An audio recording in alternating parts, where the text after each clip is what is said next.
savez, nous sommes dans une démarche de valorisation du site existant de la médiathèque avant la création d'une nouvelle médiathèque intercommunale sur le site de l'ancienne chambre de commerce et d'industrie, commissariat de police de Saint-Dié-des-Vosges. Et donc, dans cette réflexion, nous avions depuis longtemps, nous étions dit qu'il fallait ouvrir la bibliothèque plus largement, notamment vers les actifs. C'était l'une des préoccupations que nous avions, sachant que, je le rappelle toujours pour mémoire, la bibliothèque, c'est bien sûr un lieu culturel, c'est même le lieu culturel le plus ouvert aux différents types de publics et aux différentes générations, quand on fait des études par rapport au théâtre, par rapport au cinéma. Mais c'est aussi un lieu social. C'est par exemple un lieu où on vient consulter des offres d'emploi quand on n'a pas d'ordinateur chez soi, etc. etc. Donc, partant de ce constat, nous avons décidé, et ce sera effectif c'est effectif depuis le 5 janvier, d'étendre les horaires d'ouverture de cette médiathèque, donc du site central de Saint-Dié-des-Vosges. Je reviendrai ensuite sur les sites annexes.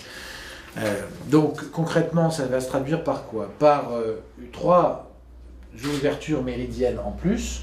Jusque-là, la médiathèque n'était ouverte le temps de midi que le mardi.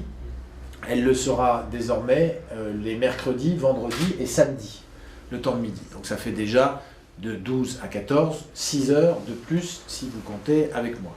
Et puis le choix que nous avons également fait, c'est d'étendre, pour faire une petite nocturne, pas une grande nocturne, mais d'étendre les horaires d'ouverture également le vendredi.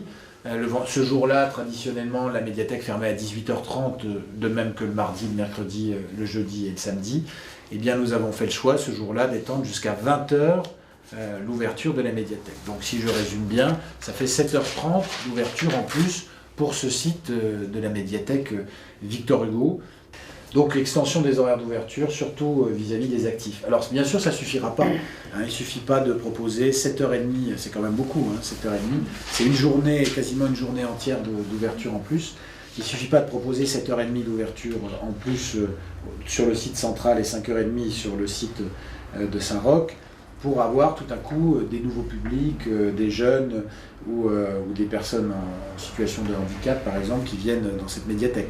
Il faudra continuer à développer des animations sur le site de la médiathèque, mais aussi hors les murs. Alors bien sûr, il y a eu des animations au moment de l'été en grand, qui ont été menées sur la place du marché, mais il faudra continuer dans cette perspective. Et puis continuer la médiation au sens générique, c'est-à-dire déjà aller vers les publics qui viennent et puis bien les informer, les inciter à faire parler de la médiathèque autour d'eux. Et c'est tout le travail que Julie Caron conduit avec beaucoup d'engagement depuis qu'elle est arrivée. Ça fait un peu moins d'1 an maintenant, mais on a l'impression que vous avez toujours été dans le paysage.